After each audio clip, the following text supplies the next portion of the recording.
എല്ലാ പ്രിയ കൂട്ടുകാർക്കും കാവ്യവേദിയിലേക്ക് ഹൃദ്യമായ സ്വാഗതം. ഇന്നത്തെ കാവ്യവേദിയിൽ റഫീഖ് അഹമ്മദ് സാറിൻ്റെ നോക്കത്താ ദൂരത്ത് എന്നൊരു കവിതയാണ്.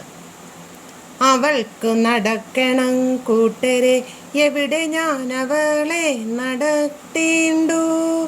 കവികൾ വിരിച്ചിട്ട പൂവലകളിലൂടെ, ഇല്ലികൾ നിഴൽ വീട്ടും നാട്ടിടവഴിയൂടെ, അല്ലെങ്കിൽ ചെറുകാറ്റ് വെള്ളത്തെ ഓർമ്മിച്ചേതോ ചില്ലയിലിരിക്കുന്ന ആറ്റുതീരത്തിൽ കൂടെ. പൂക്കളൊക്കെയും തുറുകണ്ണുകളാവുന്നത്രേ, സൂത്രത്തിലേതോ കാട്ടുമുള്ളുകൾ നുള്ളുന്നത്രേ. കൈക്കുടഞ്ഞണീറ്റാലും നെടുവീർപ്പയച്ചാലും ഒക്കെയും വിലോപന ചിഹ്നങ്ങളാവുന്നത്രേ.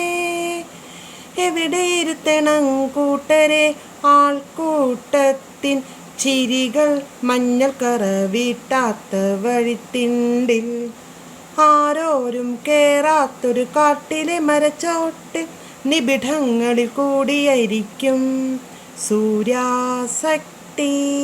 ചുമലിൽ പൊള്ളുന്നുപ്പോൾ, ഒളിഞ്ഞു നോക്കുന്നുപ്പോൾ, ചന്ദ്രന്റെ എളിഭ്യത കവിടിപ്പല്ലും കാട്ടി. കാട്ടിരുക്കുകൾ തീരെ അറിയാതാണെന്ന പോലരയാലിലക്കൂട്ട അവൾക്ക് കിടക്കണം കൂട്ടരെ, എവിടെ ഞാൻ അവൾക്കു വീരിക്കണം.